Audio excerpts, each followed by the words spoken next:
ಸ್ವಜನ ಪಕ್ಷಪಾತ, ಭ್ರಷ್ಟಾಚಾರ, ಅಧಿಕಾರ ದುರುಪಯೋಗ ಮೂರೂ ಆಗಿದೆ ಅಂತ ನಾವು ಮತ್ತೆ ಮತ್ತೆ ಆರೋಪ ಮಾಡಿದ್ದೇವೆ. ನಮ್ಮ ಹತ್ರನೂ ಕೂಡ ಕೆಲವು ದಾಖಲೆಗಳಿದ್ದಾವೆ. ನ್ಯಾಯಾಲಯದ ತೀರ್ಪನ್ನು ಎದುರು ನೋಡ್ತಾ ಇದ್ದೀವಿ. ನ್ಯಾಯಾಲಯ ತನಿಖೆಗೆ ಅನುಮತಿಯನ್ನು ಕೊಟ್ಟ ನಂತರ ನಾವು ದಾಖಲೆಗಳನ್ನು ಸಬ್ಮಿಟ್ ಮಾಡ್ತೇವೆ. ಇಲ್ಲದೇ ಇದ್ದರೆ ಇದಕ್ಕೆ ಕಾನೂನಾತ್ಮಕವಾಗಿ ಏನು ಮಾಡಬೇಕು ಅಂತ ಮಾಡ್ತಾಯಿದ್ದೀವಿ. ಕೇವಲ ನಿಮಗೆ ಗೊತ್ತಿರಲಿ, ಕೇವಲ ಸಿದ್ದರಾಮಯ್ಯನವ್ರ ಕುಟುಂಬದವರು ಮಾತ್ರ ಇದರಲ್ಲಿ ಭಾಗಿಯಾಗಿದ್ದಾರೆ ಅಂತ ಅಂದ್ಕೊಂಬೇಡ್ರಿ. 1600ಕ್ಕೂ ಹೆಚ್ಚು ನಿವೇಶನಗಳನ್ನು ಇದೇ ರೀತಿಯಲ್ಲಿ ಅಕ್ರಮವಾಗಿ ಪರಭಾರೆ ಮಾಡಲಾಗಿದೆ ಅನ್ನುವಂಥ ಮಾಹಿತಿ ಇದೆ.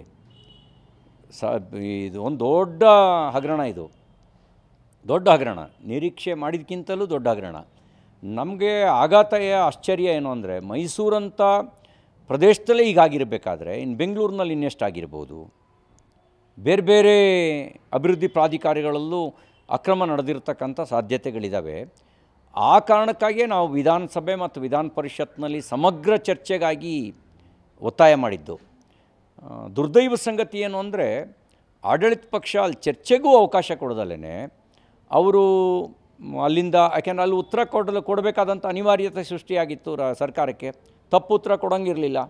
ಹಾಗಾಗಿ ಅವರು ಚರ್ಚೆಯೇ ನಡೆಯದಂತೆ ನೋಡಿಕೊಂಡು ಪಲಾಯನ ಮಾಡಿದ್ರು. ಪಲಾಯನ ಮಾಡಿ ಆಮೇಲೆ ಹೊರಗಡೆ ಅವ್ರ ಮೂಗಿನ ನೇರಕ್ಕೆ ಅರ್ಧ ಸತ್ಯವನ್ನು ಅಷ್ಟೇ ಹೇಳೋಕ್ಕೆ ಶುರುವಾದರು. ಸಿದ್ದರಾಮಯ್ಯನವ್ರು ನನ್ನೊಂದು ಪತ್ರ ಇದ್ದರೂ ತೋರಿಸಿ ಅಂತಂದರು. ಅವ್ರ ಪತ್ನಿಯೇ ಬರೆದಿರೋ ಪತ್ರ ಇದೆ. 2001ರಲ್ಲೇ ಇದು ನಗರ ಈ ಕೆಸವೆ ಸರ್ವೆ ನಂಬರು 464 ಡೆವಲಪ್ ಆಗಿರೋದಕ್ಕೆ ದಾಖಲೆಗಳಿದ್ದಾವೆ.